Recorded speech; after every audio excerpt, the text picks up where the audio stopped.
stories about the bright side of education. Somos Sunnyside! Hello everyone, welcome to Somos Sunnyside. I'm your host, Jose Gastelum, and I'm the proud superintendent of the Sunnyside Unified School District, and we're excited to kick off our first podcast of the year. That's right, our first podcast of the year. So work with us here as we're all new to this, but you know, our purpose of these podcasts is to highlight our employees, highlight our students, highlight what's going on in Sunnyside. And as I said, our title, Somos Sunnyside, means we are Sunnyside. And so I have a very special guest today, and we're going to learn a lot about our guest today. Our guest is Patrick Hart, and he's from Gallego Intermediate School. So welcome, Mr. Hart. Thank you. Happy to be here. So, Mr. Hart, we've been several weeks into the school year. Tell us a little bit about what you do at Gallego. Sure. So I am the 7th grade ELA teacher. I have one class of English language learners for targeted instruction. And what I do is try to help students be the best version of themselves. Awesome. Very well said. And I'm going to have you brag a little bit about yourself here, because as I visit Gallego Intermediate School and walk around the hallways, you know, students always are saying how cool Mr. Hart is. I want to take Mr. Hart's class. So what is it that's unique about your class that engages our students? I think when we all went through our school, whether that be elementary, middle, or high school, we had those favorite teachers, and it seems like you're a favorite teacher to many, many students. So tell us a little bit about what makes you unique and why students love being in your class. I love learning more than my students, and I try to make it infectious. So I am constantly reminded that kids will be kids, and I start every day with a new slate. I try to be as fair as possible. One of the big things for me in helping our students develop agency is walking the walk. And for me, that is having them create rubrics, that is having community circles. And I actually had a student with our first community circle said, I don't think I've done this since kindergarten. And the idea is that, well, true, but how can we make you feel like a part of community, like you did when you were kindergarten? Because it's so easy for students, children, adults even, to kind of lose that creativity and lose that sense of community and lose all of the wonderful things that make Sunnyside such a special place, because they feel like they have to do a certain thing or be a certain way. And I think really what I want to do is have a safe space for kids to be kids and to make those mistakes in a way that's safe, and knowing that I will be there for them no matter what. I actually have a few students from several years ago I keep in touch with on a pretty regular basis. I actually put one of them, she's currently a freshman at Desert View, and I put her in touch with a friend of mine in New York City that she may or may not go visit to tour the Cooper Union College. So I think that for me, I know two teachers that changed my life and made me want to be a teacher. And I just want to be that same person. And if I'm not that person, I want to at least have students feel comfortable enough with me to say, you know what, you're not my favorite teacher. You're like my fourth favorite teacher, and I like these other teachers more than you. And here are the reasons why. I love that, because I think it's all about being yourself and not being afraid to express yourself. Thank you for that, and for all our listeners, you know, I hope we heard that loud and clear. You know, I mean, I think our inaugural podcast here the intention was to start with teachers, because our teachers do such important work, and the voice of our teachers are important. So I'm glad you covered those pieces about the student experience, covered those pieces about developing the identity, purpose, and agency of our students. Right, I developed them as learners and as people, and so, you know, it means a lot to our students when they see their teachers doing it, right? It's walking the talk or talking the walk. What's the saying? So I think it's walk the walk, right? Walk the talk. And so, you know, that's important that you know, what you expect from them, you also expect yourself to do it and model for them. And so I know in a community like ours, I mean, confidence is a huge thing for our students. And so I always talk about this piece of our students belonging, that our students can compete with anyone, across this country and across this world. And so it starts with building their confidence as people, as young people, and as learners. And so, it's great to hear that you keep in touch with your former students. I think, tell us a little bit about middle school, because I know a lot of people make the comments of, man, I don't think I'd ever teach middle school age children, and there's these, their hormones are going wild, and they don't always have the interest of wanting to learn at the forefront of their minds, because there's so many social pieces that they're trying to tackle. And so tell us a little bit about what you love about not only Gallego Intermediate, but what do you love about middle school in general, working with that age group of students? Yeah, I think it's really funny that you brought that up. When I went back to school to get my master's in education, I got it originally. My plan was like 4th or 5th grade, and I got my first teaching job. I was living in Charleston, South Carolina. That's where I went and got my master's, and I was teaching 5th grade, all subjects. And then I moved to the Bronx, and I was teaching 5th grade.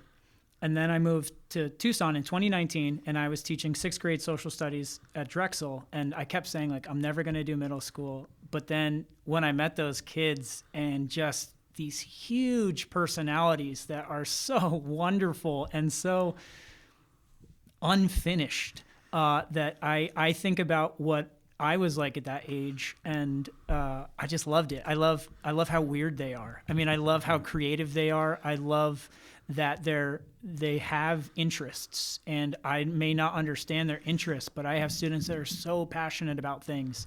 And I think that comes with the age of being, 12 and 13, is they're starting to have this independence, they're starting to have this responsibility, and they're starting to take a genuine interest in the things that are going to make them the people that they want to be. So being able to go to their sports games, though I did last year, I went to the Gallego Apollo game, and I made some enemies at Gallego because I taught at Drexel. So I saw some of my former students, and I got the silent treatment for hugging some of my former students. Yeah. So, I'm learning to deal with some of the social things. But for me, middle school was a pivotal moment. I had some things happening in my personal life that made school challenging. It was hard to focus.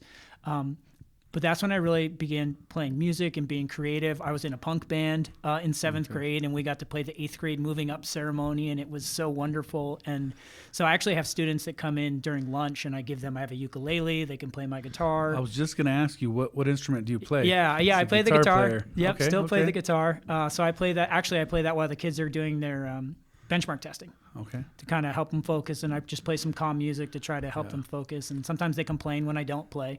But it's so important for our kids to see you, out of that teaching mode, right? To see what your personal life is like, see what your interests are, your hobbies are. It sounds like you've had a vast experience in teaching in different states. But let me ask you this, why Sunnyside? Why did you land here? How did you land here?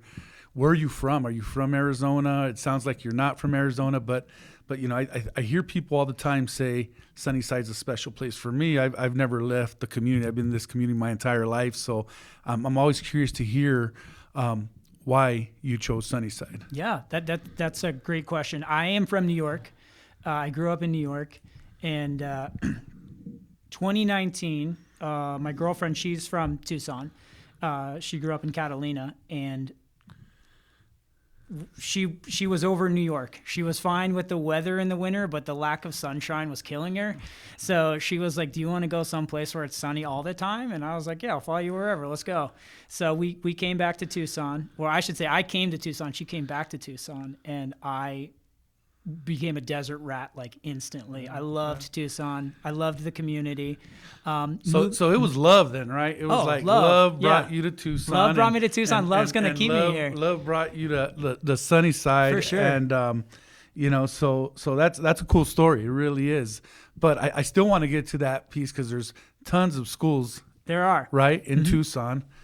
Why the Sunnyside Unified School District? And it's there's definitely some special people here, and you talked about making a difference in young people's lives, like some adults made a difference in your life going through the school system. So why Sunnyside? Why Sunnyside? I had so we moved here August 1st. We moved into our apartment, and I didn't know much about the schools in Tucson. And so I applied for a position at Drexel, and I met Jennifer Ambrosio, Roman Tellez, and Esther Del Valle. And they were so honest and so welcoming and so warm. And it just, there was a quote that came to me when I was getting ready to graduate from grad school. And someone said, you should think about teaching in a place that you can use your skills and your abilities best. And for me, I'm flattered that the word has made it to you that students want to be in my class. But classroom management for me, I think, has always been my strong suit. Because like you're saying, I never ask my students to do something I'm not willing to do. I had a push-up contest one time with a student because they were feeling down, and I said, well, what's going to make you feel better, push-ups? And they jokingly said, yeah. So they let me know that that was something they needed. They needed someone with a strong sense of classroom discipline, who needed a strong sense of community building. And the kids just welcomed me with open arms. And to joke around with them and allow them to be who they were going to be and to make those mistakes, it just felt right. It felt like home. Mm-hmm. All right. So, this is all coming together now. I'm thinking of as I'm learning more about you, Mr. Hart. I mean, it's the guitar, it's love, it's you strike me as a poetic writer, right? Guilty. The relationship pieces are obviously there, I think for most teachers that are successful in the classroom, it's the relationship piece, right? It's the relationships, it's the instructional piece. Because great instruction takes care of classroom management, so giving students this foundation of strong routines and really making them think that they all can be learners, right, and develop that agency as learners. So, it sounds like you're off to a great start this school year. It sounds like the Sunnyside community has also embraced you, in terms of relationships. And, I think Gallego Intermediate is unique because it's not your typical middle school that's 6 through 8 or 7, 8. It's 4 through 8, yeah. Right? And although I know you probably work with strictly 7th graders, you're interacting with kids of different ages there. And I enjoyed middle school as well. I started off as a high school teacher and then did middle school for a few years, and I loved it. I didn't think, I heard all the horror stories about middle school and didn't think I was going to like it, but I really did. I really enjoyed my time at middle school and before going back to the high school. And so I agree with a lot of what you're saying. This other piece of believing in our kids seems to be a common topic. This piece of getting our kids involved seems to be a common topic. I think you got them at an age where we can still mold our students and help them make decisions as they explore what they want to do career-wise, what they want to do high school-wise. And our high schools offer a vast majority of we offer our college and career academies where they can pick a pathway that suits them, right? And so this interaction between our middle schools and our high schools is important, in terms of our students making a choice of where to go to high school, and in terms of our parents making a choice of where to go to high school. And so, that's obviously is an important decision for our families. I want to thank you for all you do for our students, and it sounds like you got great relationships with them, and it sounds like they're truly enjoying your class. Do you do any coaching? Are you a club sponsor at the school, or do any of that? I'm sure that the kids are asking you to join them with some of those activities. They are, yeah. I am actually, this year I will be the student council sponsor. Okay. And I have a lot on my plate, and if it came from a coworker, I probably would have said no. Mm-hmm. But to get an email from a student who I didn't even have, but who I knew through passing, and then to have students come down and ask me in person, they just know I'm a big softie, so I couldn't say no to that. So yeah, I'm now going to be the sponsor. Yeah, right, cool, they're just such a good group of kids. So what year is this for you in Sunnyside? This is year 4 for me. Year 4. Year 4. Awesome. Yeah, okay. I love it. Good. All right. Well, our students are very lucky to have you, and I'm sure they're going to keep you busy with student council. Maybe you can bring the wife, girlfriend along and help you out, chaperone some of those activities that the students have. And so tell us a little bit about what makes Gallego Intermediate unique. What really drew me to Gallego in the first place, I was fortunate enough to do my student teaching in an arts magnet school, and I had always wanted to get back. because as someone who plays the guitar, I was in drama growing up, I was in jazz band, I was in orchestra. I just wanted to be a part of that again. And I wanted to see what students could do.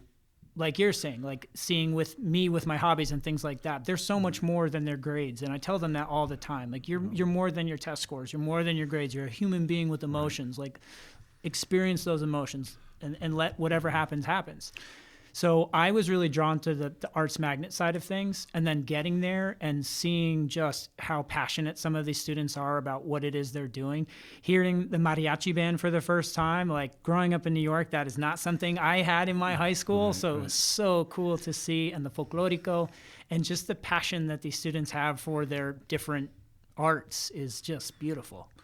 Yeah, I mean, Sunnyside is definitely unique when you think about mariachi and folklorico and some of the different student experiences that we have and traditions, you know, in terms of our culture and diversity. And so, you know, I think, you know, one thing I learned as a principal was, you know, our music students, you know, whether it be mariachi, band, orchestra, or any other fine arts program, it requires a lot of discipline, right? It requires a lot of discipline. And one thing I also learned real quickly is your music students, for the most part, were your advanced placement students. And so I remember having that conversation with our band director when I made the big mistake of offering an AP class during the same period band was offered. And so I had a line of parents at my door, along with our band director, and I had to make a quick adjustment because so, you know, I really have a lot of respect for those students that you know, get involved with music, and it's not easy. You know, it's a discipline, and it's something that they develop as people, they develop their artistic and musician side, and so, you know, that's definitely important. And so, you know, and that's what it's all about. I think what you were talking about is what our graduate profile is about. It's about the student experience, right? It's about and I say this time and time again, it's the pre-K-12 experience. It's the connection that each student has at school. And the most important thing is what we talk about is our instructional core, and that's the interactions between the student and the teacher in the presence of content, right? And also in the presence of just when they see that you're a human being, like a regular human being, when you take out the guitar. I remember the first time a student saw me at the grocery store, they were like cracking up because I was probably in flip-flops and shorts and a baseball cap, and they just laugh at you because they think we're just different people. We're like robotic teachers, right? For sure. And we're not. We're human beings just like them, right? We have feelings like them. You know, we have all these different emotions, just like our students as well, whether that be happy emotions, excited emotions, or sometimes having that tough day, right? And so before we wrap up here in our first episode of Somos Sunnyside, I want to thank you for being our first host. You've made history today, right? You're the first host. You're penciled in, you're inked in, and nobody can take that away from you. But any final thoughts, you know, just to students, to the parents, to the community, any thoughts? Yeah, I definitely thank you. You know, you parents, families, community members do have a choice, and you do have the responsibility to make sure that the people in your community are serving your community's best interests. And the fact that I have been continuously welcomed with open arms. I'm still waiting on my first quince invite, but you know, I guess I can be patient. Well, who knows? They might hire you as the musician guitarist there, right? You're gonna have to, you know, learn some mariachi songs there, and bring the trumpet players and the guitarrón and that'd be great, and those guys, right? But who knows? And so I'm sure you'll get plenty of invites to your first quinces and sweet 16s and, you know, whatever they call them now. I haven't seen MTV in a while. I don't know if that shows even exist anymore, but there used to be some sweet 16 show or something like that over on the there. Top. Yeah. But I'm sure you'll get invites and just like I'm sure they bring you all the great food from the community, right? Oh, yeah. And So, you know, that wraps up our first episode. Again, I want to thank Mr. Hart for being such an awesome participant here and for the things he does every day for our students. And so until next time, remember, Somos Sunnyside.